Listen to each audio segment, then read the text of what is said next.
Good evening. There is a rogues gallery of depraved foreign criminals that we can't or won't deport. There is the Albanian paedophile who raped a 15-year-old schoolgirl. It looks like you're still paying the benefits for Gjin Gjiri. He lied his way into Britain by pretending to be from Kosovo. An immigration tribunal has concluded that it would be unfair to strip him of his British citizenship when evidence available almost 20 years ago was disregarded. Well, I think it's unfair that we have to live alongside this monster and pay for him. Then there's the Syrian Badreddin brothers, jailed for being part of a grooming gang that raped and abused an underage girl. Yes, they have now been jailed, but we asked the Home Office if they'd deport them when they're released. They said it wasn't really their responsibility. We went to the Ministry of Justice. They referred us back to the Home Office. Classic.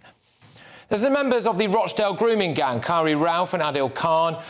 They were scheduled for deportation years ago, but we can't convince Pakistan to take them back. This is despite the UK giving Pakistan more than £1 billion in foreign aid since 2009.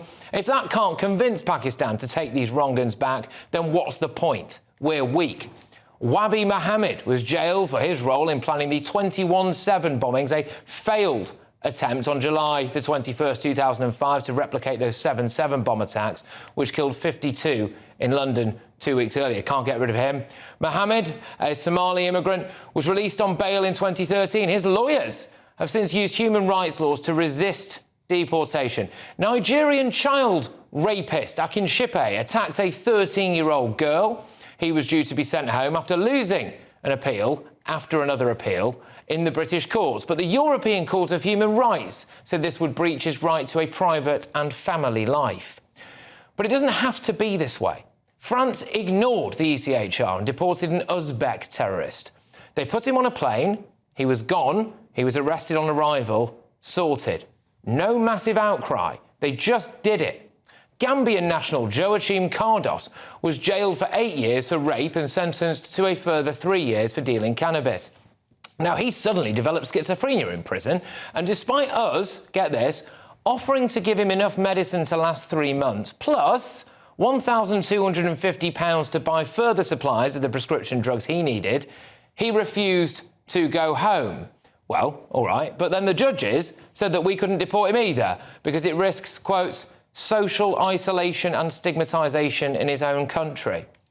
This man raped someone at knife point. What about her rights? OK?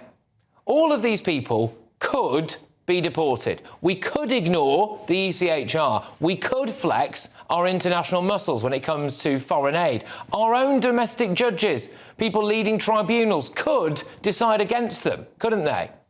This is a question of will, isn't it? We do not want to deport them.